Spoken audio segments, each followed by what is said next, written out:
pour service à soi. Avant que nous commencions service là, nous allons aller demander tout le monde pour nous capables mettre nous dans une position pour nous capables prendre dans une position de prière. Line muted. Bon, étendre Père Céleste, mais nous venons dans la présence pour nous boire gloire, honneur, louange que vous méritez. Nous disons merci Seigneur pour journée côté permettre que nous passions en bien sur ta Line direction. unmuted. Nous disons merci papa parce qu'en pile dans nous-mêmes nous t'es sorti, nous t'es allé dans l'activité personnelle nous ou t'es gardé entre nous ou t'es gardé sorti nous. Pendant que gagne papa qui levé qui pas ouais reste journée. Gagne qui reste journée mais qui couché sous cabane l'hôpital. Mais nous-mêmes ou kembe source de vie dans nous, ou kembe la santé dans nous-mêmes. C'est pas parce que nous pi bon, mais tout simplement c'est une grâce imméritée que ou accordez nous chaque jour dans la vie nous. Nous demandons autant prix Seigneur. Pas quitter que nous prend grâce à que ou fait nous pour nous mettre de côté, pas quitter nous prendre pour nous passer en bas pied nous, mais permettre que jour après jour, nous va rapprocher nous plus près de nous-mêmes, permettre que jour après jour, Seigneur, nous va chercher qu'on nous plus chaque jour et nous va arrêter notre présence sous chaque jour.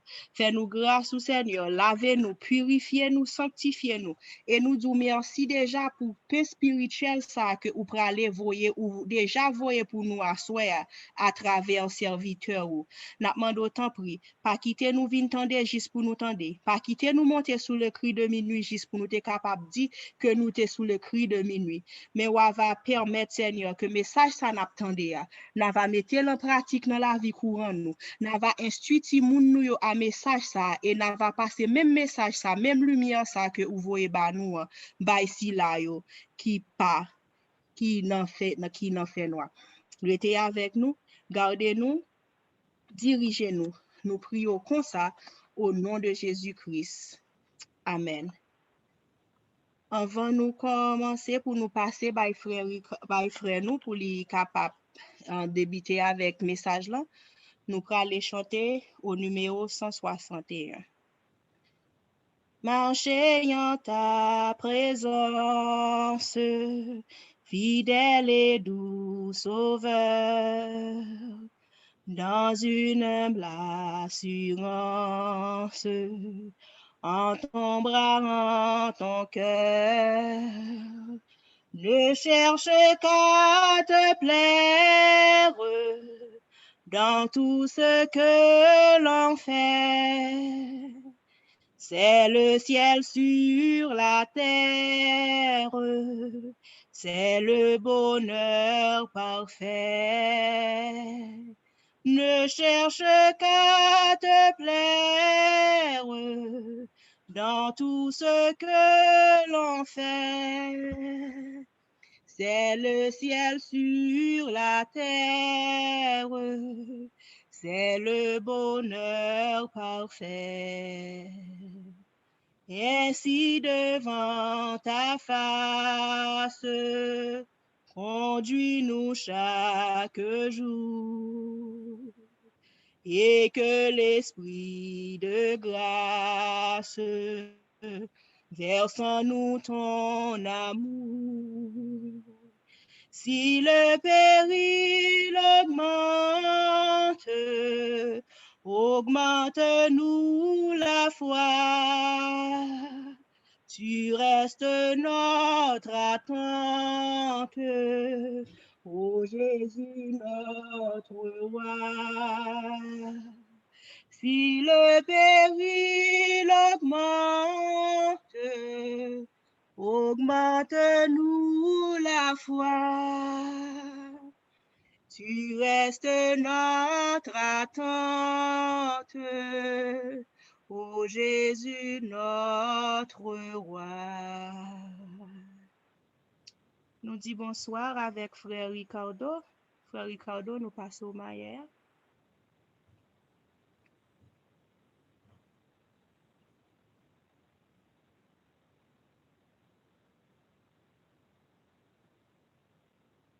Bonsoir, Sœur Frislin. Et bonsoir, tout auditeur, auditrice de minuit. Juste avant que nous avancions, nous va descendre à genoux pour nous capables de prier le Seigneur. Encore une fois, tant de Père des cieux, nous fléchissons nous devant, reconnaissant que sans nous-mêmes, nous pas rien du tout. Nous soif tant de voir parler ensemble avec nous. Nous désirons vivement comprendre la parole au Seigneur. Étant pris, nous la sagesse d'en haut, la puissance du Saint-Esprit, et ainsi l'Esprit nous va clair, va prompt et lucide pour apprécier la valeur de ta parole. En place dans la vie de nous toutes, et que parole soit capable de porter une réforme, une transformation complète pour que nous puissions venir en nouvelle créature. Bénis-nous de toutes sortes de bénédictions. Bénis Fanaction qui a des problèmes. Chef Frislin qui est affligé par frère qui est malade, on va visiter frère dans le moment ça et porter solution selon volonté au problème que l'a souffre. Donc on c'est un bon Dieu, on va jamais morder petit jusqu'aux os. Quelle que soit l'épreuve, pour toujours bailler moyen pour être capable de supporter et sortir sain et sauf. Bénis tout l'autre monde qui fait face à des problèmes, des difficultés, qui paraît devant, qui paraît derrière. Mais nous connaissons avec quand même toujours une issue, toujours une solution, même si nous ne connaissons pas. Aidez-nous pour nous compter sur pour aucune épreuve, aucune difficulté pas décourager. Nous tous embrasser le travail, nous connaissons Satan pas manquer pas persécuter. Et c'est preuve que nous marchons ensemble avec. Parce que là où on observe la persécuter quand même. Bah, nous force pour nous endurer jusqu'au bout. Et si nous persévérons jusqu'à la fin, nous allons sauver. Sauvez-nous toutes dans le staff que de minuit. Nous toutes qui suivons soir après soir sur ligne ça, on va t'en bénir nous et qualifier nous pour travailler. C'est ça nous demandons à soi. Pas parce que nous bons nous mériter. Mais non, Jésus lui-même qui a régné au siècle des siècles. Amen.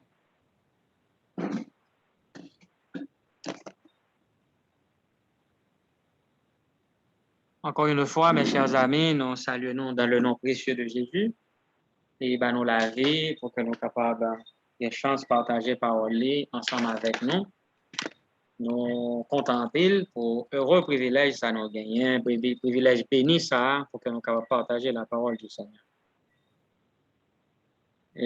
Week-end ça nous avons abordé deuxième église, la deuxième période de l'église chrétienne qui est Smyrne. Maintenant, hier soir, nous n'avons pas trop fini avec la période ça. Nous poursuivons. Notre Smyrne signifie alors de la myrrhe, qui veut dire qui donne une odeur suave. C'était une plante aromatique, myrlatée. Donc, nous connaissons que période ça, elle était caractérisée par le martyr. En pile, serviteur bon Dieu était gaspillé, et sang était collé. En fait, là, nous dit gaspillé entre parenthèses, puisque à cette époque, comme vous l'avez vu hier soir, le sang des chrétiens était une semence. Donc là, un chrétien était mort, il y a 50 autres personnes qui convertis. Jésus était présenté tête en façon spéciale. Il était fait connaître que c'est un monde qui était mort et il retournait à la vie. Donc Jésus s'est présenté comme l'être immortel en tant que résurrection et la vie. Et hier soir, nous avons assez évidence pour nous comprendre que Jésus n'a pas envie de personne monde. Jésus est originel et non emprunté et il ne tient cette vie de personne. En conséquence, quel que soit le monde qui croit dans Jésus, il est capable de la vie qui va jamais finir. Et Jésus lui-même, la vie qui est dans lui-même, c'est à partir de vie, ça a été ressuscité tête après sa mort. Donc Jésus n'a pas été ressuscité par son Père, mais il s'est ressuscité parce qu'en tant que Dieu, il a ce pouvoir. En tant qu'homme, il est mort, en tant que Dieu, il s'est ressuscité. Donc c'est la preuve que Jésus est immortel. Il dit ça. Détruit ça dans 3 jours, m'a pleuvé. J'ai le pouvoir de donner ma vie et j'ai le pouvoir de la reprendre. Tel est l'ordre que j'ai reçu de mon Père. Donc Jésus est immortel. Et nous-mêmes, qu'on a qui a chance d'accepter Jésus, ça, nous pas de peur à la mort. C'est ça qui fait dans la période, ça, présentation de Jésus, ça, avec chrétiens, il était très significatif, mais il présentait comme l'être immortel, donc il garantit tout disciple qui mourit pour lui, et bien il est capable de la vie, le Jésus va décider de récompenser. Donc, nous avons des moments difficiles, l'Église a passé dans ce moment ça. Et nous sommes arrivés justement dans le paragraphe, ça qui était dit, le sang des chrétiens est une semence. Donc, les serviteurs de Dieu, avec Tertullien, dans son texte Apologie, chapitre 50, il a dit que condamnez-nous, crucifiez-nous, torturez-nous, broyez-nous, votre injustice est la preuve de notre innocence. Mais vos cruautés les plus raffinées ne servent de rien. C'est un attrait de plus que vous ajoutez à notre religion. Nous croissons en nombre à mesure que vous nous moissonnez. Le sang des chrétiens est une semence. Donc, son parole qui est vraiment encourageant, qui te fait que nous contents. L'ardiesse de Tertullien, je dis à nous vraiment besoin de ça, pour nous capables de défier les moqueurs, défier les contenteurs de la grâce, monde qui comprend nous capable de stopper l'évangile, eh bien, il a besoin de comprendre que tout effort qu'il a fait contre l'évangile, il a travaillé en faveur de l'évangile. Car l'apôtre Paul disait, nous n'avons rien contre la vérité, nous n'avons que pour la vérité. Nous pas qu'à contrecarrer la vérité de Dieu. Ensuite, on a enchaîné avec la richesse des premiers chrétiens. Qu'est-ce qui faisait que les premiers chrétiens étaient riches, quoique pauvres? Apocalypse 2, verset 9, nous lisons ce qui suit. Il a dit, « Je connais ta tribulation et ta pauvreté, bien que tu sois riche. » Entre parenthèses. Et les calomnies de la part de ceux qui se disent juifs et ne le sont pas, mais qui sont une synagogue de Satan. Comment? Étant pauvres ici, nous pouvons être riches néanmoins. Qu'est-ce qui fait la richesse du chrétien? Regardez ça. 1 Pierre chapitre 1er, verset 7. Nous lisons. Lors de la foi résistant à toute épreuve. C'est ce qui fait la richesse du chrétien. 1 Pierre 1er, verset 7 nous dit, afin que l'épreuve de votre foi, plus précieuse que l'or périssable, qui cependant est éprouvée par le feu, ait pour résultat la louange, la gloire et l'honneur lorsque Jésus-Christ apparaîtra.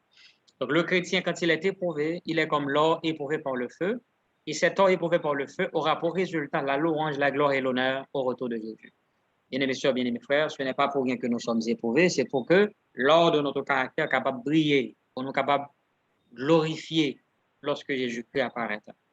Donc, en tant que chrétien, il ne faut que nous pas ouais de mauvais œil les épreuves, parce que les épreuves sont destinées à nous purifier et à nous faire briller comme l'or. Dans la tragédie des siècles, page 46, nous lisons ce qui suit. Qu'est-ce qui faisait la richesse des premiers chrétiens? Tragédie des siècles, page 46. Les premiers chrétiens étaient réellement un peuple particulier, leur conduite irréprochable et leur foi inébranlable constituait une censure continuelle qui troublait la paix des pécheurs. Bien que peu nombreux, sans fortune, sans position officielle et sans titre honorifique, ils étaient la terreur des transgresseurs partout où leur caractère et leur foi étaient connus. Voici la richesse des premiers chrétiens. Leur foi, leur caractère faisaient trembler les pécheurs. Ils étaient peu nombreux, ils n'ont pas tenté, ils n'ont pas de l'argent, ils n'ont pas de titre officiel, ils n'ont pas de titre honorifique. Cependant, quel que soit le côté au passé, conduite irréprochable, foi inébranlable, caractère était troublé, monde qui vivent dans le péché. Je dis à Frère Maxime, il est important pour que nous soyons capables de rechercher une foi inébranlable. Nous avons besoin d'un caractère à l'image de Jésus. Et avec ce caractère, nous sommes capables de vraiment briller.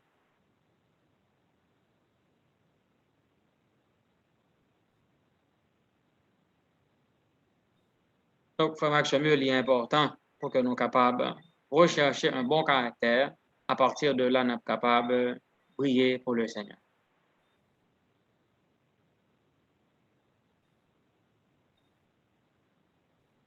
Donc, notre richesse, bien-aimés frères, bien-aimés sœurs, c'est un caractère semblable à celui du Christ. Voilà la richesse du chrétien. Combien de nous avons une richesse ça, soya? Un caractère qui semblait à pas Jésus, mais là, un pouvoir que l'argent pas capable. Là, une autorité que titre pas capable. Leur sembler à Jésus, ou bien autorité, ou bien pouvoir pour capable parler aux pécheurs et faire trembler par la grâce de Dieu.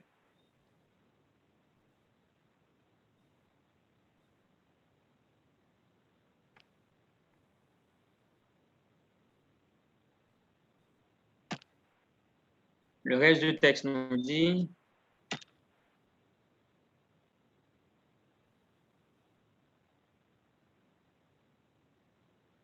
aussi était-il comme Abel pour Caïn un objet de haine. Le même esprit qui poussa Caïn à tuer son frère animait ceux qui secouant le joug du Saint-Esprit mettaient à mort le peuple de Dieu. C'est ce même esprit qui poussa les Juifs à rejeter le Sauveur et à le crucifier. La pureté et la sainteté du caractère du Christ révélaient leur égoïsme et leur corruption morale.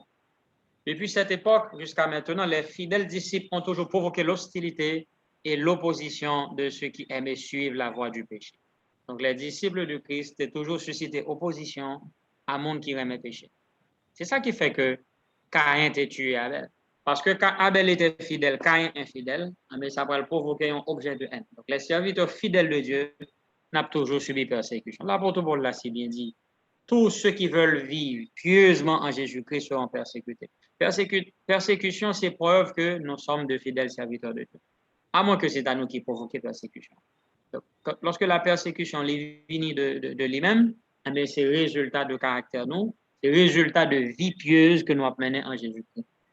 Dans Jésus-Christ, parabole de Jésus, page 295, un texte assez fort. Il a dit, le caractère est une puissance, le témoignage silencieux d'une existence consacrée, sincère et désintéressée, possède un pouvoir presque irrésistible. Voilà ce qui fait la richesse des chrétiens. Le caractère est une puissance. Le témoignage silencieux d'une existence consacrée, sincère et désintéressée, possède un pouvoir presque irrésistible. En manifestant dans notre vie le caractère du Christ, nous travaillons avec lui au salut des âmes. Ce n'est que par l'identification de notre vie avec la sienne que cette coopération est possible. Plus étendue sera notre influence, plus nous pourrons faire de bien. Quand ceux qui prétendent servir Dieu suivront l'exemple de leur maître, quand ils mettront chaque jour en œuvre les principes de la loi, quand ils montreront par leurs actes qu'ils aiment le Seigneur d'un amour suprême et leur prochain comme eux-mêmes, alors l'Église aura la puissance de bouleverser le monde.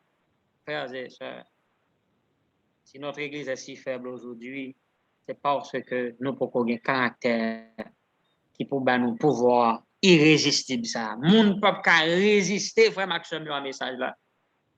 Lorsque le monde qui dit observer Jésus, il va mettre en pratique les principes de la loi, les montrer par action que aimer le Seigneur d'un amour suprême et leur prochain comme eux-mêmes. Lorsque le principe de l'amour sera incarné dans notre vie, chacun de nous qui compose l'Église, nous aimons Dieu d'un amour suprême et nous aimons le prochain comme nous-mêmes.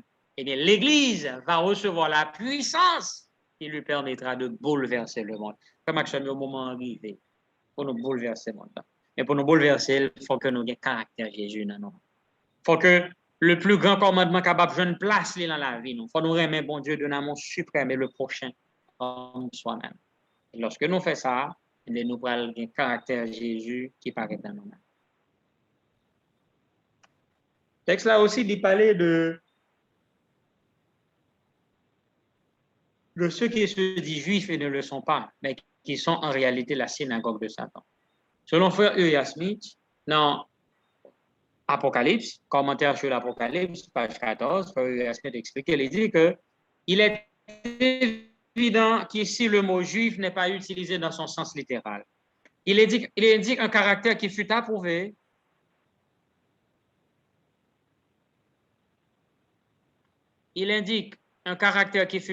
par les hommes évangéliques. Le langage de Paul éclaire ce sujet. Le juif, ce n'est pas celui qui en allait dehors, et la circoncision, ce n'est pas celle qui est visible dans la chair. Mais le juif, c'est celui qui l'est intérieurement. Et la circoncision, c'est celle du cœur, selon l'esprit et non selon la lettre. La louange de ce juif ne vient pas des hommes de Dieu, selon Romains 9, versets 28 et 29. Il dit aussi, car tous ceux qui descendent d'Israël ne sont pas Israël. Et pour être la postérité d'Abraham, ils ne sont pas tous ses enfants. On peut descendre d'Abraham sans être son enfant. Et pour être la postérité d'Abraham, ils ne sont pas tous ses enfants. Selon Romains 9, versets 6 et 7, et dans Galates 3, versets 28 et 29. Paul nous dit encore qu'en Christ, il n'y a pas de telle différence extérieure, comme celle qui caractérise les Juifs ou les Grecs. Mais si nous sommes en Christ, alors nous sommes la postérité d'Abraham, dans le vrai sens. Et héritier selon la promesse. Dire comme le font certains que le terme juif ne s'applique jamais aux chrétiens, c'est contredire toutes les déclarations inspirées de Paul. Dire comme le font certains que le terme juif ne s'applique jamais aux chrétiens, c'est contredire toutes les déclarations inspirées de Paul. et le témoignage que le témoin fidèle et véritable adresse à l'église de Smyrne. Alors que l'église de Smyrne, c'est une église chrétienne, Jésus dit, il y a des gens qui disent aux juifs, mais pas ça. Donc il faut comprendre que le concept juif, eh bien, il est adapté aux chrétiens aussi. Certains simulaient hypocritement être juifs dans ce sens chrétien, alors qu'ils ne possédaient pas les caractéristiques nécessaires. Ceux-ci appartenaient à la synagogue de Satan. Donc, frère Yasmin t'expliquait bien, le terme juif ici, il est appliqué à juifs, mais aussi bien aux chrétiens. Donc, dans le sens ici, mon qui dit aux juifs qui passe ça, mais c'est mon qui dit aux chrétiens, mais qui passe ça vraiment dans l'église chrétienne. Parce que c'est une lettre adressée à l'église chrétienne. Il y a des gens qui prétendent que aux chrétiens, mais qui passent ça véritablement dans l'église. Et qui sont en réalité la synagogue de Satan. Satan doit attirer l'attention. Comment nous sommes capables de protéger un nom alors que nous ne pas vol véritablement? En citation de Jésus-Christ, il dit que une profession de foi est inutile. Jésus-Christ, page 88, il dit une profession de foi est inutile. On n'est pas son peuple. On n'est pas le peuple de Dieu si la vie et le caractère ne sont pas en harmonie avec la loi de Dieu. C'est très fort. On n'est pas le peuple de Dieu si notre vie et notre caractère n'est pas en harmonie avec la loi de Dieu. C'est très important. Et Jésus t'a dénoncé les pharisiens de son temps qui étaient prétendus aussi enfants d'Abraham. Qui ça Jésus t'a dire? Une leçon pour toutes les générations. Jésus-Christ, page 463, 464, il dit, les pharisiens avaient déclaré qu'ils étaient enfants d'Abraham. Jésus leur dit qu'une telle prétention n'était valable que s'il accomplissait les œuvres d'Abraham. Les véritables enfants d'Abraham sont ceux qui vivent comme lui dans l'obéissance à Dieu. Ils ne chercheraient pas à mettre à mort celui qui leur apportait la vérité telle qu'ils l'avaient reçue de Dieu. En complotant contre le Christ, les rabbins n'accomplissaient pas les œuvres d'Abraham. Descendre simplement d'Abraham selon la chair n'a aucune valeur. On est son enfant quand maintenant un rapport spirituel avec lui, ce qui serait manifesté par la possession du même esprit qui l'animait et par l'accomplissement des mêmes œuvres. Autrement dit, le caractère qui est une puissance. Dans nos autres livres, ce qui faisait la richesse des premiers chrétiens, c'était leur caractère, mais ce n'était pas le nom. Ou capable de gagner un gros nom, alors qu'au pas vol. Mais juifs, pharisiens, étaient prétendus meilleurs que tout le monde, alors qu'ils n'avaient que la forme de la religion. En réalité, ils n'avaient rien à voir avec le service de Dieu, tandis qu'ils prétendaient être meilleurs que les autres. Rappelez-vous la parabole du pharisien et du publicain. Donc, des gens qui prétendent arriver à un haut niveau spirituel et pourtant pas camper sur rien, c'est vraiment triste. Donc, là, on a étudié l'histoire de l'Église. Chaque mot important pour nous. Ceux qui se disent juifs et qui ne le sont pas, est-ce que à ce moment même avec une dans catégorie monde qui dit yo chrétien et puis qui passe ça du tout? Ou petit bon Dieu, ou descendant d'Abraham, pas seulement selon la chair, mais c'est lorsqu'on connecte spirituellement avec le caractère d'Abraham, ou besoin de tout. Donc, des gens qui toujours réclamer, ça nous est les successions apostoliques, succession de l'Église, mais qui ça garantit que au monde, ou ces successeurs des premiers prédicateurs de l'Évangile? Écoutez ceci, dans Jésus-Christ encore, le même texte. Il dit le même principe s'applique à la question si souvent débattue dans le monde chrétien, celle de la succession apostolique. De même que la descendance d'Abraham était établie non par le nom ou la naissance, mais par la similitude des caractères, souligné. Donc, la descendance d'Abraham n'était pas établie par le nom ou la naissance, mais plutôt par la similitude des caractères. Ainsi, la succession apostolique dépend non d'une transmission de l'autorité ecclésiastique. Vous comprenez? Le monde qui dit que, si vous remontez au mouvement adventiste, on est capable de voir que, conférence générale actuellement, l'église adventiste là, c'est lui-même qui chita sur les premiers, les pionniers. Donc, Ellen White était mourante dans l'église, donc, toute petite Ellen White était mourante dans l'église. Par conséquent, c'est nous-mêmes qui véritable église là. Les amis, écoutez, la transmission de l'autorité ne dépend pas de nom ou de naissance, mais plutôt d'une relation spirituelle. Dieu est esprit. Nous ne pouvons pas réclamer les bénédictions de Dieu en dehors des conditions. Une vie inspirée de l'esprit des apôtres, le fait de croire et d'enseigner les vérités qu'ils ont prêchées, voilà les véritables preuves de la succession apostolique. Donc, lorsque vous animez de même esprit apôtre, vous vivez même avec eux, vous prêchez même doctrine que qu'on prêche, mais ça qui garantit que vous êtes successeur des premiers chrétiens. Donc, le texte continue de vous dire, voilà ce qui donne le droit de se considérer comme les successeurs des premiers propagateurs de l'évangile. Donc, il y a des gens qui ont planté tête, que c'est eux-mêmes qui ont toute autorité ecclésiastique. Oui, si vous remontez dans la naissance, vous remontez dans la lignée, vous pouvez voir que c'est eux-mêmes qui gagnent tout droit par naissance. Mais la naissance ne confère pas le droit. Mais c'est plutôt la vie spirituelle. Est-ce que vous connectez? Est-ce que vous inspirez? Ça pionnier nous qu'on prêche. Est-ce que c'est lui-même qui prêche aujourd'hui? Qui ça qui établit la vraie succession apostolique aujourd'hui? Ce n'est pas la naissance. Ce n'est pas la descendance charnelle, mais plutôt la relation spirituelle. Ou besoin de connecter avec esprit pionnier, ou besoin de connecter à sa ancien qu'on dit, soit aller dans le même sens avec eux, alors où c'est successeur vraiment. On a continué l'explication sur la synagogue de Satan. Que représente pour nous la synagogue de Satan? Christ dit que l'Église présidée par Satan, qui est la synagogue de Satan, ses membres sont les fils de la désobéissance. Ce sont ceux qui préfèrent pécher, qui travaillent pour annuler la sainte loi de Dieu. L'œuvre de Satan est de mélanger le mal avec le bien et d'éliminer la différence entre l'un et l'autre. Christ désire avoir une Église qui travaille pour séparer le mal du bien et dont les membres ne toléreront pas volontairement le mal, mais l'élimineront du cœur et de la vie. Samuel, monde qui dit aux chrétiens, mais qui ne le sont pas, mais plutôt qui sont la synagogue de Satan. Comment je ne dis à menace sali, vivez sur un pile chrétien. Ou dit que vous avez la loi, ou dit que vous avez les commandements, alors que vous avez violé, c'est ça le dit là. Ce sont les enfants de la désobéissance.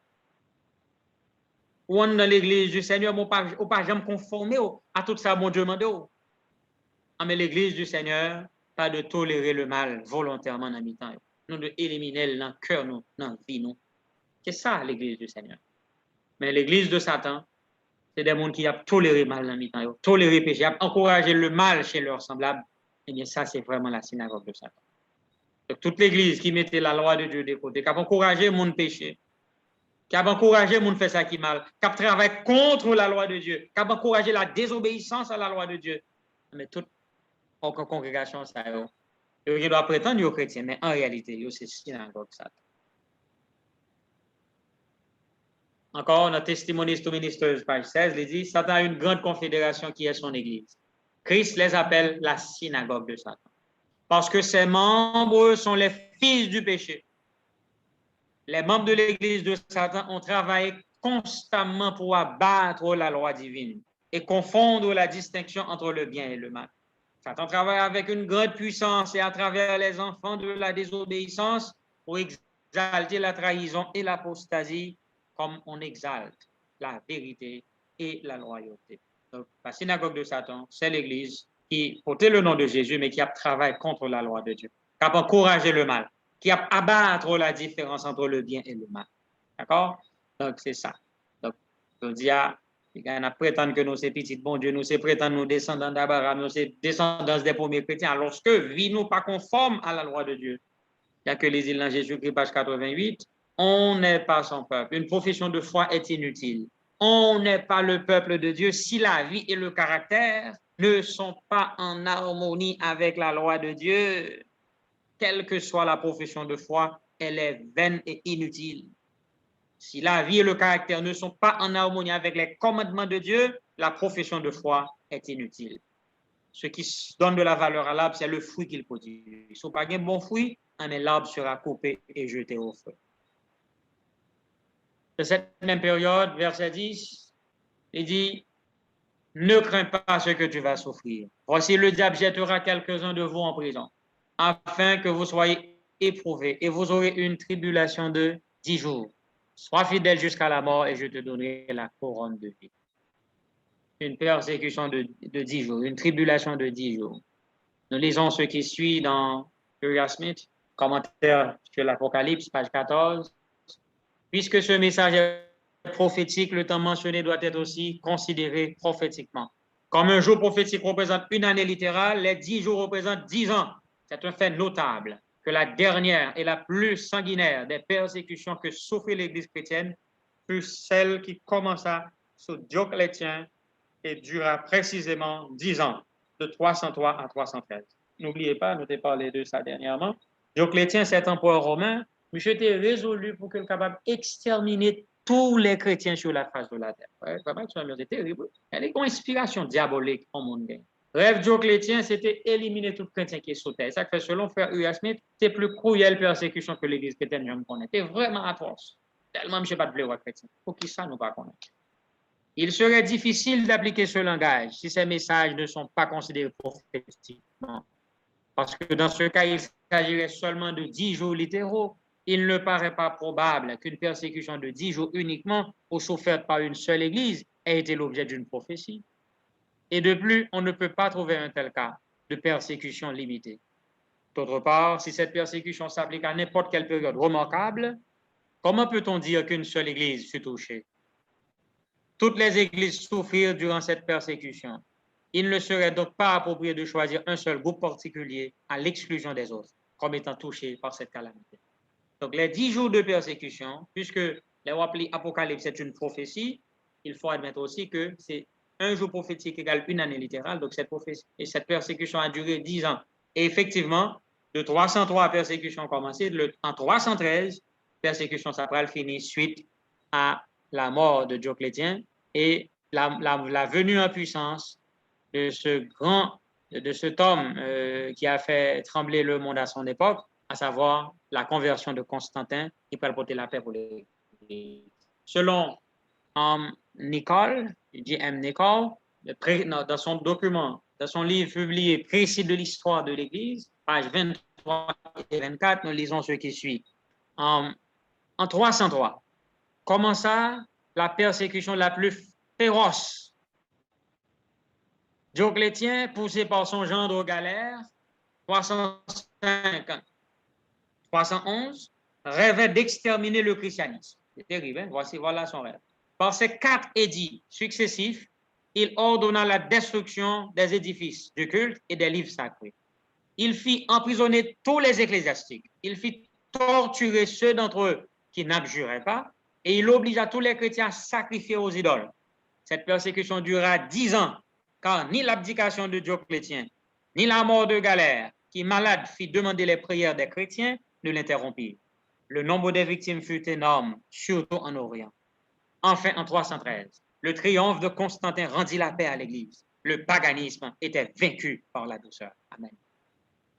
Grâce à la conversion de Constantin, la paix allait proclamer à l'Église et le rêve de Dioclétien a échoué. Malheureusement, nous n'avons rien contre la vérité, nous n'en avons que pour la vérité. Donc, tout l'effort de Satan pour détruire l'Église n'a pas réussi. Parce que l'omnipotent, l'omniprésent, l'omnitemporel est au-dessus de tous les potentats de la terre. Et notre Seigneur a contrôlé tout mouvement qu'a fait pour capable gérer, réserver ses enfants pour que l'évangile capable continuer aussi jusqu'au retour de Jésus. Donc, c'est ça la persécution des 10 ans, comme nous t'avons dit, 10 jours de tribulation, en réalité, signifie 10 ans, selon tous les rapports de l'histoire, toute sa information histoire, bah nous, persécution, ça a duré 303, 313, c'est bon, exactement 10 ans. Donc, les 10 jours symbolisent 10 années de persécution. On va aborder en dernière partie dans le sujet, ça, c'est les hérésies au 2e et 3e siècle. Donc, au 2e et 3e siècle, l'Église chrétienne commence à faire face avec des difficultés. Comment disons que le fait que les théologiens à cette époque aient commencé à étudier philosophie, en pile philosophie, et l'apôtre Paul, vers la fin de sa vie, il était averti chrétiens, il dit que dans Colossiens 2, verset 8, il était dit, prenez garde que personne ne fasse de vous sa foi par la philosophie et par une vaine tromperie, s'appuyant sur la tradition des hommes et non sur Christ. Vraiment que la philosophie païenne n'a pas un gros impact sur l'Église chrétienne. Par exemple, les apologistes, Justin Martyr, nous avons aussi Marc Aurèle et Clément à cette époque, Tertullien, un autre apologétique. Ces hommes-là ont étudié, ce sont les enseignants au 2e et 3e siècle. Mais M. Sayo, par exemple, Justin Martyr, qui est né à Samarie au début du 2e siècle, après avoir étudié la philosophie sans y trouver le bonheur, il rencontra un chrétien âgé et se convertit. Donc, avant d'étudier la parole du Seigneur, mais Justin Martyr, M. était étudié en pile philosophie. Donc, chrétiens ont commencé en contact avec la philosophie païenne et de ce fait, les changements ont commencé à entrer dans l'enseignement de l'Église chrétienne. Donc, les hérésies les plus connues au 2e et 3e siècle, c'était justement ces 4 hérésies affichées au tableau. Donc, vous avez le judéo-christianisme, vous avez le génoticisme, vous avez le montanisme et vous avez les anti-trinitaires. Donc, ce sont là les 4 hérésies les plus farouches au 2e et 3e siècle de l'Église chrétienne. Donc, selon les récits de l'histoire, tels que rapportés par Nicole, cet homme-là qui s'est dédié à l'enseignement de l'histoire de l'Église chrétienne. Le judéo-christianisme, c'est quoi? Le judéo-christianisme continue à sévir au 2e et 3e siècle. Et même, il se précise, les diverses sectes judéo-chrétiennes niaient la divinité de Jésus-Christ et enseignaient le salut par les œuvres, en particulier les œuvres rituelles, circoncision, observation du sabbat. Mes amis, la question de la divinité de Jésus-Christ, il était commencé à remettre en question de très tôt. Et une première doctrine qui était remettre en question la divinité de Jésus-Christ, c'est bien le judéo-christianisme. Donc, remarquez bien, ce sont des juifs qui sont devenus chrétiens. Ils viennent entrer dans l'église chrétienne. Mais monsieur, ça, ils n'ont pas d'accord que Jésus-Christ est Dieu. Ils ont toujours un problème avec ça. Et deuxièmement, ils ont préconisé la pratique des rituels tels que la circoncision. Et monsieur sortait mettait un accent aigu sur l'observation des fêtes et des sabbats cérémoniels. Ils ont estimé que pas un dû suivre les principes ça. Donc là, ici, c'est l'observation des sabbats et non le sabbat. Donc, ce n'était pas surtout le sabbat du 7e jour qui était observé à cette époque, mais c'est surtout les autres sabbats abolis par la mort de Jésus. Mais monsieur, ça a été dit, bon, pas un, ça a été trop loin. On nous prend la loi cérémonielle que Moïse a gagnée, hein, pour tout païen au suivre jusqu'à ce que soit capable prêt pour servir mon Dieu correctement. Donc, c'est ça. Judéo-chrétiens voulaient imposer les lois cérémonielles, les lois mosaïques à l'Église chrétienne. Je te dis pas, il y a besoin de pratiquer la loi de Moïse. Sinon, il n'y a pas jamais réellement converti. Donc, c'était point de vue par eux. Mais l'idée, ça va agiter dans l'Église chrétienne. Les judéo-chrétiens, il y a des livres que nous les écrits apocryphes des judéo-chrétiens. Par exemple, il y a l'Évangile des Hébreux que nous ne pas dans la Bible, mais qui est ça que l'apocryphe. Donc, il y a une constitution apostolique. Donc, la constitution. Donc, c'est des livres non toujours, sinon je ne très bon pour nous parce qu'il y a des informations intéressantes. Donc, par exemple, ici, dans la main, j'ai une constitution apostolique. Dans la main, ouais, charte, principe qui était pour diriger les premiers apôtres. On va voir vraiment, je ne dis pas comment l'Église nous y est. Donc, les constitutions apostoliques, nous avons bien, mais je document ça. Donc, c'est des documents apocryphes qui ne sont pas nécessairement des livres inspirés, mais qui sont capables bien de bonnes informations qui sont utiles à nous-mêmes, je ne dis. Quels sont les principaux groupes du judéo-chrétien, du judéo-christianisme? Ce sont les nazaréens assez modérés. Nous avons aussi les ébionites aux pauvres plus virulents, et nous avons aussi les elkésaïtes portés aux spéculations. Donc, ce sont là les 3 grands groupements du judéo-christianisme, les nazaréens, les ébionites et les elkésaïtes. Deuxième courant de pensée, qui est avoir le problème dans la période ça encore, deuxième hérésie, c'était le génoticisme. C'était vraiment très, très farouche. C'est l'hérésie la plus farouche du 2e et 3e siècle. Le génoticisme. Le génoticisme, c'est quoi? Le mot génose veut dire connaissance. Les génotiques prétendaient connaître les mystères de l'existence. Leur principe fondamental consistait à identifier le bien avec l'esprit et le mal avec la matière. Donc, c'est des choses très, très bizarres. On peut voir qui inspirent vraiment de la philosophie. Et nous parlons des concepts qu'on va utiliser, et c'est vraiment très, très contradictoire à l'enseignement des Écritures. Mais en l'Église chrétienne, nous commençons à l'utiliser. Par exemple, les génotiques, le fait qu'on ait que la matière, c'est le mal, mais l'esprit, c'est le bien. Donc, tout ce qui est matière, le mal y est. Donc, tout ce qui est matière, il y a le mal. Donc, c'est vraiment des raisonnements philosophiques qui n'ont pas vraiment rien à voir avec les Saintes Écritures, mais pourtant qui commençaient à prendre pile j'arrête dans l'Église chrétienne. En conséquence, ils étaient obligés de nier, puisque ils n'ont pas quoi dans ça qui est palpable, ils ont plus quoi dans ça qui est spirituel. Eh bien, les génotiques, tu as nié petit a la création. Pour qui ça? Ils ont dit un Dieu esprit ne peut créer un monde matériel. C'est vraiment incroyable. Et on va le plus loin encore dit, ils admettaient entre Dieu et les hommes une multitude d'ayants esprits intermédiaires dont l'un très inférieur pouvait être le démiurge au Créateur. N'avait-il pas foi en l'autorité? Aussi n'avait-il pas foi en l'autorité de l'Ancien Testament qu'il considérait parfois comme l'œuvre du diable. Donc, les chrétiens ont commencé à dévier. En pile, ils ont commencé à prêter de côté l'Ancien Testament, qu'ils ont considéré comme étant l'œuvre du diable. C'est terrible, même. Et là, nous considérons le concept, ça, le démiurge que utilisé pour le Créateur. Le monde qui fait monde là, c'est le démiurge ou encore un Dieu inférieur, un Dieu qui n'est pas bon. C'est bien malheureux.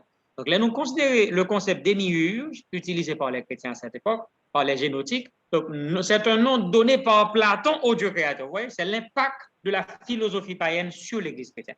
L'apôtre Paul nous avait prévenu que personne ne fasse de nous sa foi par la philosophie, s'appuyant sur la tradition des hommes et non sur Christ. Donc, les chrétiens commencent à éloigner de la saine doctrine par l'enseignement de la tradition.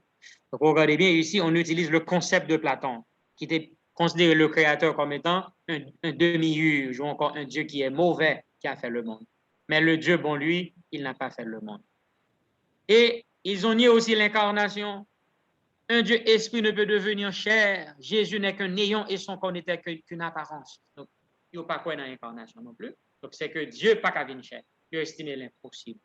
Alors que la Bible a dit, Dieu a été manifesté en chair. Oui, ça n'a rien à voir avec les Écritures, mais c'est plutôt une façon de penser, des réflexions philosophiques qui a fait dans l'Église chrétienne. Mais comment les vérités de base commencent à saper, ils commencent à remettre en jeu la divinité de Jésus, et vous allez voir, un peu plus tard, on va même remettre en question aussi la divinité du Saint-Esprit. La rédemption par le sang, petit c, les génotiques niaient aussi qu'on est sauvé par le sang. Pour les génotiques, on est sauvé par la connaissance. Jésus n'est qu'un révélateur. Donc, cette question, on est sauvé par le sang de Jésus, génotique, il n'y a pas dans le dossier, ça. On est sauvé par la connaissance. Dès qu'on a connaissance, là, au d'accord avec elle, il suffit. C'est esprit qui est important. Corps, pardon, important. Les amis, quand qui dégage, ça peut le faire. On va voir qui dégage, ça peut le faire dans l'Église chrétienne. Il va même affecter la morale chrétienne. Comme les doctrines des génotiques étaient compliquées, seuls quelques-uns, les spirituels, étaient admis à les connaître. C'était vraiment compliqué. Les autres, les psychiques, ne pouvaient espérer qu'un salut inférieur. Les matériels étaient perdus. Donc, tout le monde qui parlait venir des mondes spirituels, mais ils ont tout perdu. Ils ont tout prononcé sentence-là, ils ont perdu. Donc, ça, c'est l'enseignement des génotiques qui fait qu'on est sauvé par la connaissance. C'est une question d'esprit avant tout. Qu'en est-il de la morale chrétienne pour les génotiques? Sur ce point, les génotiques se répartissent en deux classes. Les uns, pour mater la matière mauvaise, se livraient à l'ascétisme, c'est-à-dire une vie de prière. Ils jeûnaient, ils condamnaient le mariage. Donc, pas de vie physique. Et là, qui a mené une question rapprochement avec mon, ils ont évité ça. C'était surtout une vie d'ascète que tu menais. C'était l'ascétisme pur et total. C'est prier, jeûner, d'accord, éviter toute forme de relation, par exemple, pas de relation conjugale. C'était une première tendance. Et une deuxième tendance, les autres considérant que la matière importait peu, se livraient au débordement de la chair. Ce sont les antinomiens. Donc, vous voyez, deux extrêmes. Il y a un qui dit, puisque la matière est mauvaise, il a dominé la matière, qui c'est la chair, il a jeûné, il n'a pas marié. Il y a l'autre même qui dit, bon, la chair n'a pas trop d'importance, c'est l'esprit qui compte. Donc, puisque l'esprit non pur, et même si corps nous a fait des ordres, ça n'a pas d'importance. Mais eux-mêmes, ils ont lagué corps dans des bouches nettes. Donc, la morale chez les génotiques était terrible. Et je dois vous dire également qu'à cette époque, il y avait plusieurs écoles de génotique,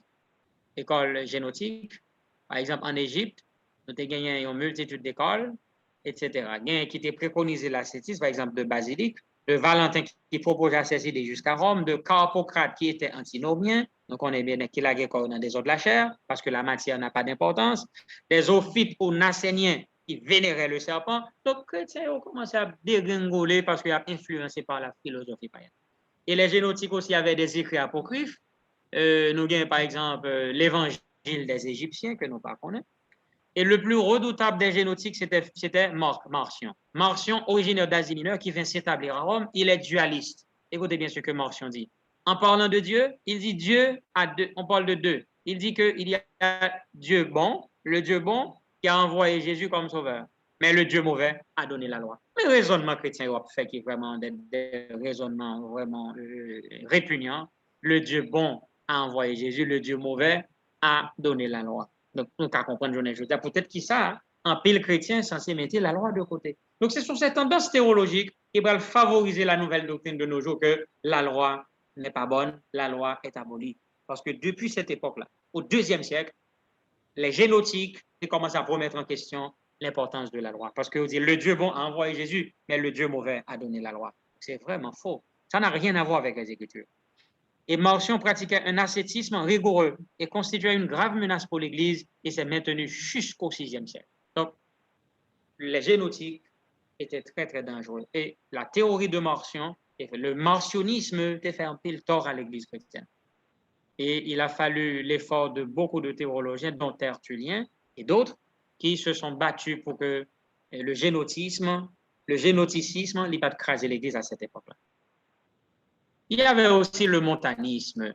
Donc, cette hérésie a pris naissance en Asie mineure au second siècle et doit son nom à un prophète Montanus qui s'identifie avec le Consolateur.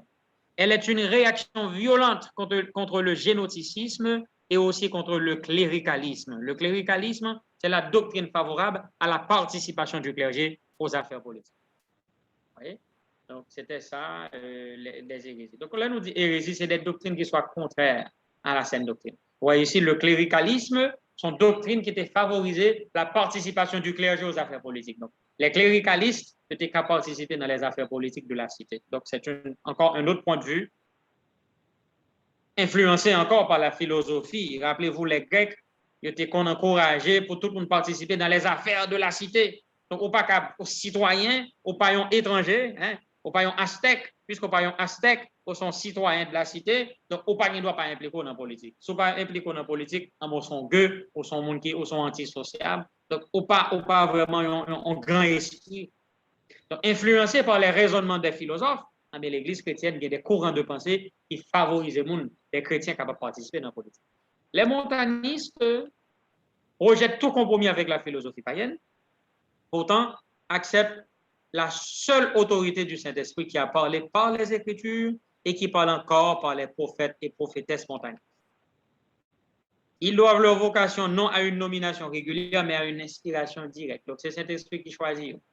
S'appelant spirituel par opposition au psychique de l'Église officielle. Donc, les montanistes, ils disent que c'est des hommes, c'est des spirituels que eux. D'accord? Ils n'ont pas utilisé le concept psychique là, ils disent aussi spirituel. Les génotiques envisageaient l'histoire comme une longue évolution. Les montanistes annoncent le retour immédiat de Jésus et l'établissement de millénium assez matériel. Donc, les montanistes, c'est chrétiens, ça a été fait qu'on ait Jésus pour retourner très bientôt. Un retour immédiat de Jésus et l'établissement de millénium assez matériel. Donc, ça fait qu'on est que chaque fois qu'on accepte Jésus, il retourne pour vous. Donc, c'est des doctrines vraiment, vraiment fallacieuses qui déformaient l'enseignement de l'Église chrétienne. Donc, les génotiques se vantaient de leur ascétisme comparé au relâchement qui caractérise l'Église officielle, tandis que les montanistes seront des ascétistes et des rigoristes. Donc, eux-mêmes, ils vont plus rigides toujours que les génotiques. Donc, ce sont là les quelques hérésies des premiers chrétiens. Et il y avait aussi les antitrinitaires.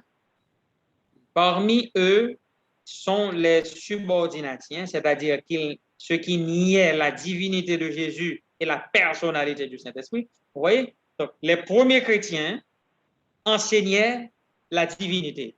Qui était gagné là-dedans, le Père, le Fils et le Saint-Esprit. Tandis que au 2e et 3e siècle, on commence à avoir des idées, c'est pourquoi on les appelait les antitrinitaires. Donc, des chrétiens qui ne sont pas d'accord avec cette question des trois personnalités, d'accord, le Père, le Fils et le Saint-Esprit. Donc, monde qui dit qu'au 1er siècle, les chrétiens pas qu'on enseignait la divinité avec les trois personnes, eh bien, ils ont passé à côté. Parce que les antitrinitaires étaient représentés, ils ont hérésie, c'est-à-dire une doctrine opposée au christianisme. Comme on dit, nous parlons dans toute histoire période de l'Église chrétienne, la divinité de Jésus-Christ était au cœur des événements. Et aussi, les antitrinitaires remettaient en question la personnalité du Saint-Esprit. Et le plus célèbre d'entre eux est Paul de Samosate, évêque d'Antioche, qui fut destitué par un synode d'évêques et chassé de sa demeure épiscopale par Aurélien à l'instigation des chrétiens orthodoxes. Donc, quand pile parole nous a dit sur M. Sayo dans la période ça, Mais qui témoigne dit, oh, dans la période ça, nous avons des théologiens qui ont fait des efforts éminents pour être capable de préserver l'unité de l'Église. Nous avons, comme je l'avais dit, le Justin Martyr, nous avons Tertullien, nous avons aussi des théologiens assez intéressants qui ont fait beaucoup d'efforts. Nous avons Irénée, nous avons Hippolyte, nous avons Tertullien, nous avons Origine, nous avons Clément d'Alexandrie. Il nous faut aussi citer le nom, l'un des célèbres théologiens à cette époque qui a fait beaucoup d'efforts pour préserver l'unité de l'Église. Il répond au nom de Origène. Origène, lui, il a publié un ouvrage assez intéressant. Son ouvrage des principes est particulièrement important. C'est le premier grand essai de systématisation de la doctrine chrétienne. La première partie est consacrée à la doctrine de Dieu. Il développe le mystère de la Trinité et de la création qu'il considère comme éternel. Et dans la seconde partie, il aborde le monde, le péché, l'incarnation et la rédemption. Vous voyez? Donc, ce sont des répliques au génoticisme. Ce sont des répliques aux antitrinitaires. Et la troisième partie est consacrée au problème de la responsabilité. Origène défend le libre arbitre contre les déterministes. Enfin, dans la quatrième partie, il établit l'inspiration des Écritures et donne des règles pour leur interprétation. Les textes bibliques peuvent, selon lui, avoir trois sens. Un sens littéral, un sens moral et un sens allégorique. Donc, c'est vraiment intéressant. Il dit que ces trois sens des Écritures correspondent aux trois parties de l'être humain. Corps, âme et esprit. Un sens littéral, un sens moral, un sens allégorique. Et aussi, il faut dire que Origène, c'est lui qui est le père de l'introduction à la Bible et de l'exégèse et de la théologie systématique. Origène a rendu des services incalculables à l'Église de tous les temps. Donc aujourd'hui, si nous parlons d'exégèse, si nous parlons de systématisation, la théologie systématique, donc on a pu utiliser le sola scriptura, on a fait la Bible interprétée pour peut-être parler, mais c'est grâce au travail d'Origène, ce grand théologien à cette époque, qui a fait beaucoup pour préserver l'unité de l'Église. Dans notre ça, on va pas soumettre une explication, ça me fait là, mais on a un document, donc nous allons toujours partager très bientôt avec le monde qui est intéressé. Et la dernière citation que nous allons voir, c'est « Sois fidèle jusqu'à la mort ». C'était le dernier mot que Jésus a adressé à l'église de Smyrne. « Sois fidèle jusqu'à la mort, que je te donnerai la couronne de vie ». Tragédie d'Essai 41-42, nous lisons ce qui suit. « Livrés autrement, comme autrefois les serviteurs de Dieu, ils n'acceptèrent point de délivrance afin d'obtenir une meilleure résurrection. Ils se rappelaient la parole du Maître, les prévenant que la persécution endurée à cause de son nom devait être pour eux un sujet de joie, parce que leur récompense serait grande dans les cieux. Car c'est ainsi que les prophètes avaient été persécutés avant eux. Ils se réjouissaient à tel point d'être jugés dignes de souffrir pour la vérité que leur chant de triomphe dominait le crépitement des flammes lorsqu'ils étaient sur le bûcher. Levant les yeux, ils voyaient par la foi Jésus et les saints anges qui les contemplaient avec amour et se réjouissaient de leur fermeté. Du ciel leur parvenaient ces paroles, sois fidèle jusqu'à la mort et je te donnerai la couronne de vie. Amen. Oh, en pile dans martyr yo, foi yo, chant de triomphe yo, t'es surpassé le crépitement des flammes qui a brûlé, mes amis, il a brûlé les serviteurs là, mais continue à chanter, c'est comme si quand il était anesthésié, pas de sentir rien. Oh, parole, ça, sois fidèle jusqu'à la mort, je te donnerai la couronne de vie, a soutenu tous les martyrs. Dans le moment qu'il a exécuté, il a souffert en pile.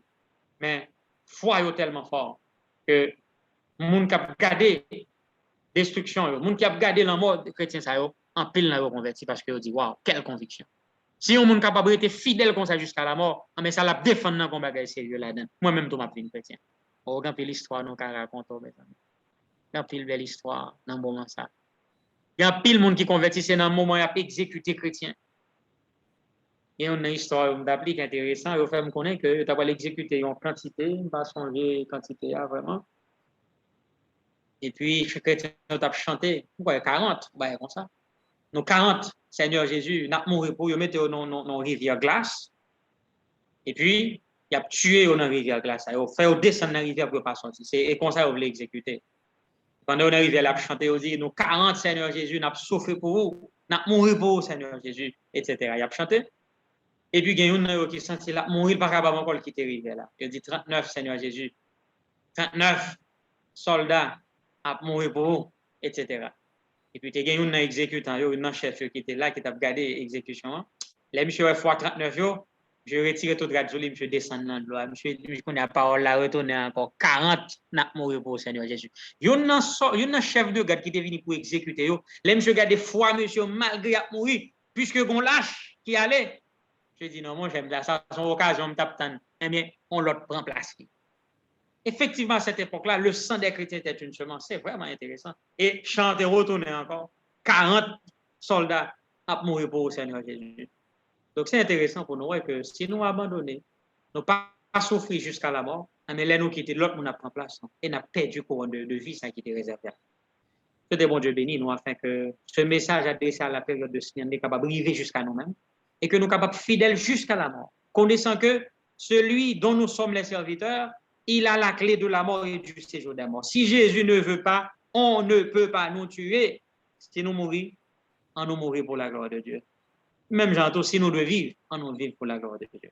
Donc, que ce soit par notre vie ou par notre mort, que le nom de Jésus soit exalté. Que le Seigneur vous bénisse abondamment. Amen.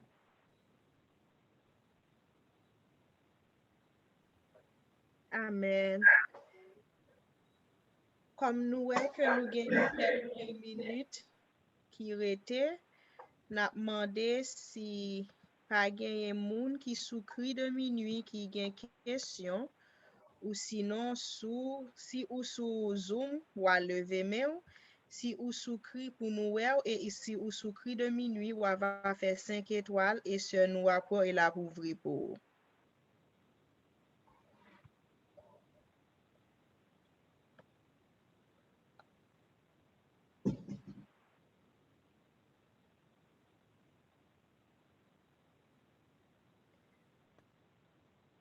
Pas gain, mais tout levé. Moi, levé, mais mon soeur Frislin. Ok, c'est Angeline, nous avons la parole. Ok. Bonsoir tout le monde, bonsoir tout frère moi avec soeur moi moi saluer nous dans précieux nom sauveur nous Jésus-Christ. Alors moi-même c'est pas une question que moi gagné mais c'est que moi voulais dire papa bon Dieu merci pour message à soir parce que moi senti que dans moi béni, le moi des messages ça yo renforcer moi yo me senti c'est comme si son force. C'est comme si son boisson énergisant que moi bois qui pour kembe moi sous ciel là. Moi dis bon Dieu merci parce que il t'a utilisé frère Ricardo pour lui capable bénir dans petit li et que non papa nous capable bénir d'éternité en éternité. Amen. Amen. Frère Ricardo, j'ai une question sur Frislin.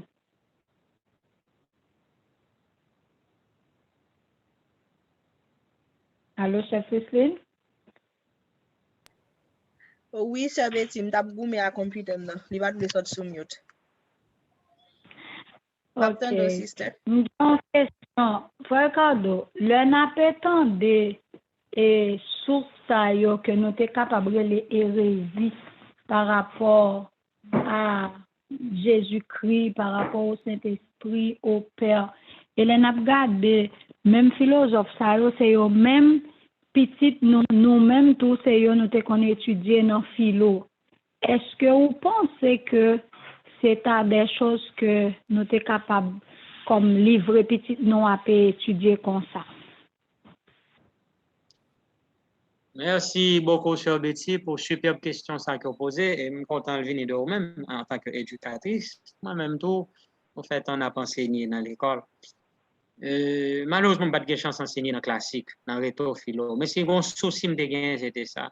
Majorité de professeurs qui ont fait philosophie, qui ont fait littérature, ils ont juste caché des écrivains français. Et résultat, nous, même dans la France, comme bon jeune, en pile, pas voulu servir bon Dieu, eh bien, c'est la même chose en Haïti. Donc, nous-mêmes qui suivons modèle ça, nous avons étudié les classiques français, les philosophes grecs, etc. En pile fois, professeurs n'ont pas analysé de manière critique. Ils ont juste caché derrière des déclarations isolées et puis ils ont spéculé, ils ont remonté. Effectivement, c'est très, très dangereux. Très, très dangereux. Je me songe l'MT dans philo, je fait cours biblique dans la classe, dans le lycée Toussaint.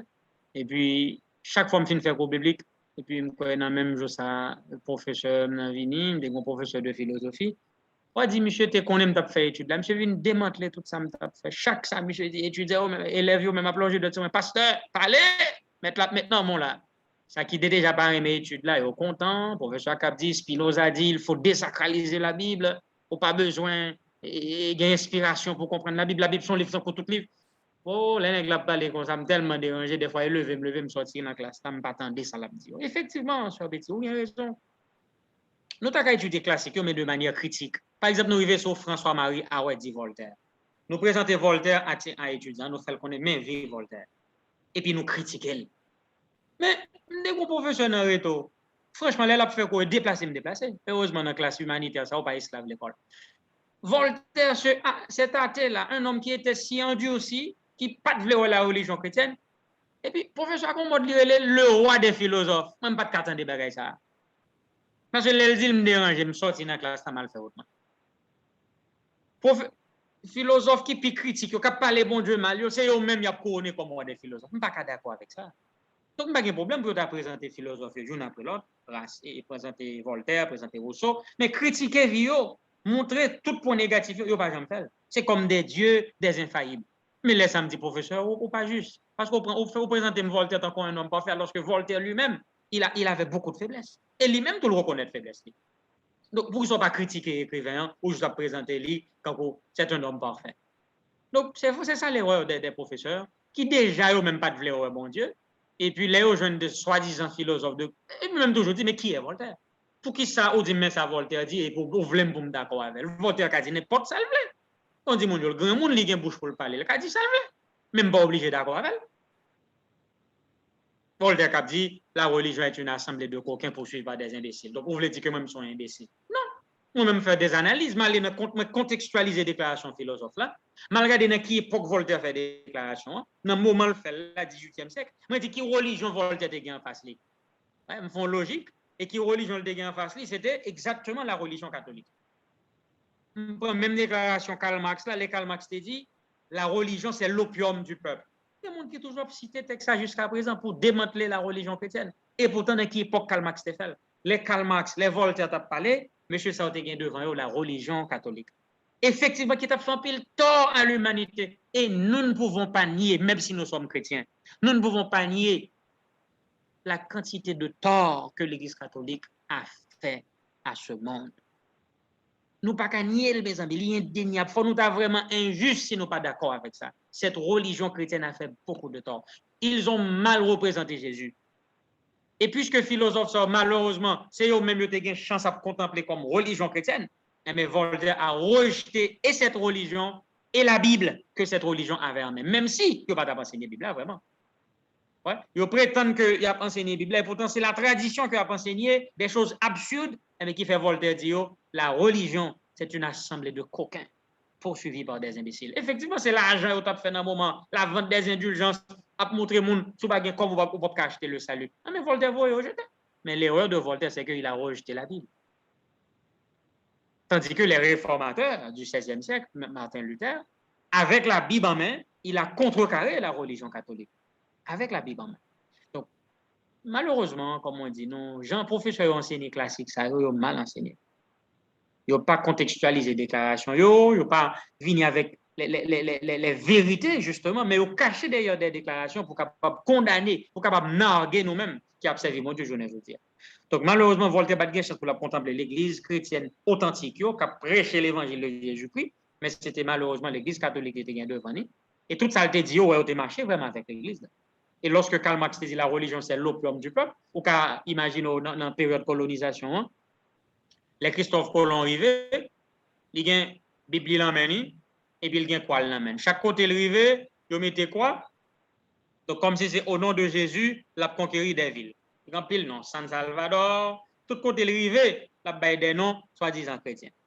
Et pourtant, ce même Christophe Colomb, c'est lui-même qui va commencer avec le commerce triangulaire, la traite des esclaves. Mais le commerce triangulaire, elle va commencer, on va venir avec la question de la colonisation, encore l'esclavage en Amérique. Mais ça, justement, elle va faire pile tort. Mais de qui ça, monsieur, ça va faire? Ces colons, ils viennent avec des prêtres catholiques qui ne vont pas prendre l'esclavage pour obéir à maître. Il y a plus des textes serviteurs, obéissez à vos maîtres. Parce que le Seigneur lui mandait ça. Donc, esclaves, même obligé de tête baissée, tout ça, maître, dire, d'accord. Ah, mais les Karl Marx te dit ça, il a raison. La religion était constituée de un opium. son façon pour faire mon résigner li, pour vivre dans misère infernale, pour pas jamais parler, parce que pour soi-disant présenter des textes qui montrent quelqu'un de soumettre li à sa maître. Non, c'est ça moi-même moi je voulais faire si je me chance enseigner dans la classique en Haïti, c'est ça que je fait. Prends toute philosophie, sachez tout qui parle l'église mal, la présenter, contextualiser déclaration yo, et puis critiquer yo, montrer côté yo bon, montrer côté yo fait. Malheureusement les professeurs que nous avons en Haïti, rare n'ont même arrivé à faire travail ça. Et en pile jeune quitter l'école classique en Haïti avec un dégoût pour la religion chrétienne. En pile n'ont yo fait fi de la religion chrétienne. Et ça te fait mal en pile. Ça fait vraiment mal lorsque je me dis l'école, moi tout est faux m'a fait pour que l'évangile capable de prêcher, pour que le monde capable d'accepter Jésus, et puis me professeur, propre professeur, moi qui est des personnes morales, mais capable de détourner les jeunes de Jésus. Ça te fait mal. Mais nous sommes vraiment impuissants. Et en pile fois, personnellement, je suis obligé, pendant que le professeur parler mal de mon Dieu, me déplacer dans la classe. Donc, s'il voulait comprendre, la comprendre. Et avant la fin de l'année, je juste décidé de ne pas jamais suivre encore. Et je réussis dans le baccalauréat, je ne pas suivre ça, parce que je me dis, je ne peux pas approuver un professeur qui a dit des titres. Je suis obligé de déplacer. Je suis à la caille, je me fais lecture personnelle, je me fais recherche, et puis je me composer. Et puis ça a avancé. Alors, c'est ça, cher Betty. Je pense qu'il faut que nous soyons très prudents. Les avons étudier les classiques. Si nous ne pouvons pas grand maître, nous avons étudié Voltaire ou Rousseau. Ce n'est pas ça qu'on fait au grand maître. Nous avons toujours utilisé ces auteurs-là. Les ont dit de bonnes choses, montrer que ça a dit à la Bible avant. Mais les ont dit des sottises, donc critiquer, montrer que pas de bien droit dire. Donc, c'est point de vue ça, moi-même, cher Betty, dans l'enseignement des classiques à l'école.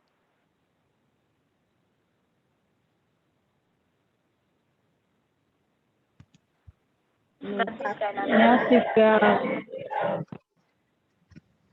Sœur Betty, n'a demandé pour garder pour nous sous bord cri de minuit pour si gagnons l'autre monde, nous garder sous Zoom pas gain monde. Si pas gain question encore, après ça, n'a campé là pour asseoir parce que nous il est en 9h08. D'accord, on a vérifié pour.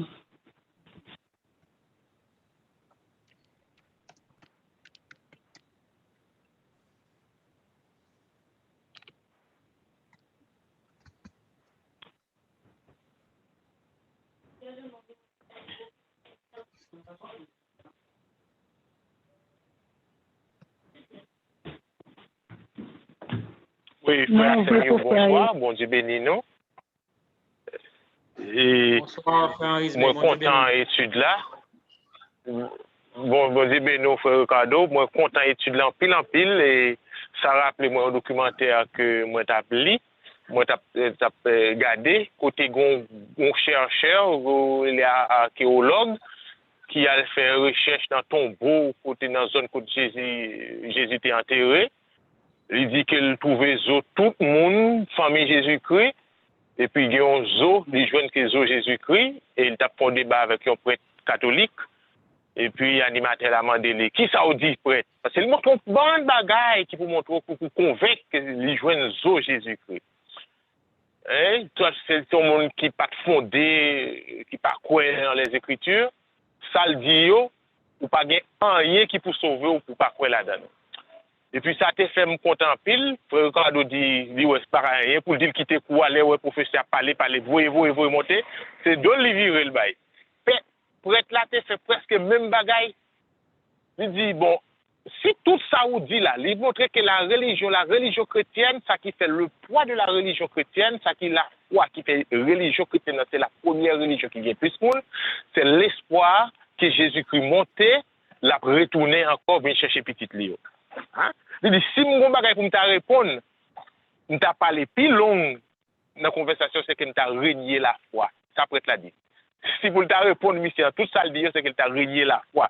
Ça qui fait la religion chrétienne, la religion. Et ça fait que Pierre, apôtre Pierre, te dit, il témoin Jésus-Christ monté dans le ciel. Il témoin, c'est dans Acte 2, verset 22, quand on te lit dans le questionnaire, il dit, c'est ce Jésus que Dieu a ressuscité, nous en sommes tous témoins. Qui a dit témoin, nous ouais, c'est vrai. Qu'on y a là, ça veut dire que si mon tal croit dans gros philosophe ça yo, dans gros chercheur archéologue ça yo, qui donc ou régner la foi. N'importe monde qui t'a ou coûter moun sa yo. Coûter moun sa yo.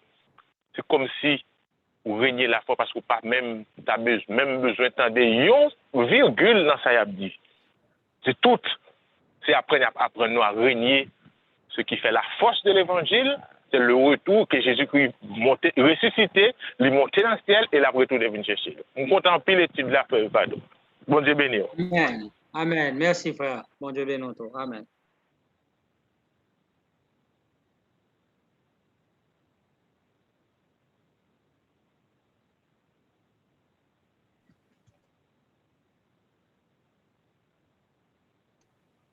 Amen.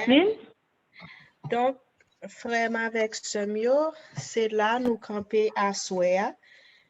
Nous dit merci à tout le monde qui t'est venu tendre message ça, étude ça que l'Éternel voyait pour nous. N'a toujours invité nous pour nous faire nous part avec questions nous sur Facebook Live ou sinon sur le cri-de-minuit.com ou sinon ou capable toujours aller sur channel YouTube nous autant de vidéos qui tes questions et n'a fait tout moyen nous pour capable jouer une réponse là.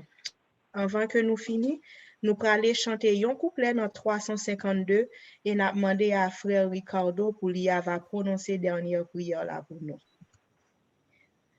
Jusqu'à la mort, nous te serons fidèles. Jusqu'à la mort, tu seras notre roi. Sous ton drapeau, Jésus, tu nous appelles. Nous y mourrons en luttant avec foi. Jusqu'à la mort, c'est notre cri de guerre, le libre cri d'un peuple racheté. Jusqu'à la mort, nous aurons pour bannière ta croix sanglante, ô Christ ressuscité. Amen. Amen. Mettons à genoux pour la prière. Notre Seigneur et notre Dieu, merci pour ta parole. Il est une lampe à nos pieds et une lumière sur nos sentiers. Merci pour l'illumination du Saint-Esprit, ce grand maître, ce consolateur qui a su nous expliquer ta parole, cette lettre adressée à l'Église de Smyrne, en considérant la portée historique, la portée prophétique, mais aussi la portée allégorique, c'est-à-dire la leçon que nous pouvons tirer de ce qui s'est passé. Merci de ce que tu nous as éclairé sur ce qui s'est passé pendant cette période, cette deuxième période de l'histoire de ton Église sur cette terre, qui a connu des moments difficiles, cette Église qui n'a pas eu de reproches. C'est l'une des meilleures églises de cette époque, qui n'a pas été reprochée par Jésus, mais cette Église a été une Église persécutée, une Église qui a connu le martyre. Merci pour ces bels exemples que nous avons des serviteurs d'autrefois qui ont préféré la mort que l'abandon de la foi. Oh, tout comme Napoléon Bonaparte, qui a réalisé très tard dans sa vie que lui et ses généraux et toute son armée, l'armée la plus puissante de l'époque, l'armée napoléonienne, il n'a pas pu subjuguer le monde comme il l'avait souhaité. Mais Napoléon n'a pas pu s'empêcher d'exprimer sa défaite devant Jésus lorsqu'il a dit « Ce Jésus », quand il voyait les chrétiens en rang pour accepter la mort pour Jésus, il a dit, ce Jésus a vaincu le monde pour des millénaires sans armes, mais avec amour, l'amour qui est la plus grande force de la nature. Avec amour, Jésus a vaincu le monde pour des millénaires sans armes. Malheureusement, les grands de ce monde ne comprennent pas jusqu'à présent que ce qui donne la force, c'est l'amour. Ce qui donne la force, c'est la bonté, c'est le caractère. Aide-nous à rechercher le bon caractère, le caractère semblable à Jésus, qui est le souverain bien, c'est le bien qui transcende tous les autres. À ne pas rechercher les bagatelles de ce monde, les choses périssables, mais à rechercher les choses impérissables. une bonne vie, une vie cachée en Dieu, une vie pieuse, une vie certainement caractérisée par la vie de Jésus que nous allons revivre à travers notre vie de chaque jour. Autant de Pères bien-aimés, visite cette ligne. Visite toutes les familles qui y sont représentées. Tu connais les besoins de chaque cœur. Tu connais nos soucis. Ce que nous désirons voir pour les membres de notre famille. Ô Père, interviens et que tu daignes, par ton amour infini, briser le cœur le plus dur, et que les âmes sincères, les âmes honnêtes puissent accepter l'évangile pour ce temps et soient sauvées au dernier jour. Oh, bénis-nous de toutes sortes de bénédictions. Tu connais nos problèmes et nos besoins, nos soucis. La plupart, il y en a parmi nous qui sont persécutés à cause de leur foi. Donne-nous la force et le courage de rester fidèles jusqu'à la mort, justement pour avoir la couronne de vie réservée aux vainqueurs. Dirige notre vie, dirige nos cœurs et nos pensées. Aide-nous à rester fidèles à toi, à rester attachés à la saine doctrine et à fuir la philosophie qui éloigne bon nombre de gens de la saine doctrine. C'est au nom de Jésus, ton Fils, nous te prions. À lui soit la gloire au siècle des siècles. Amen.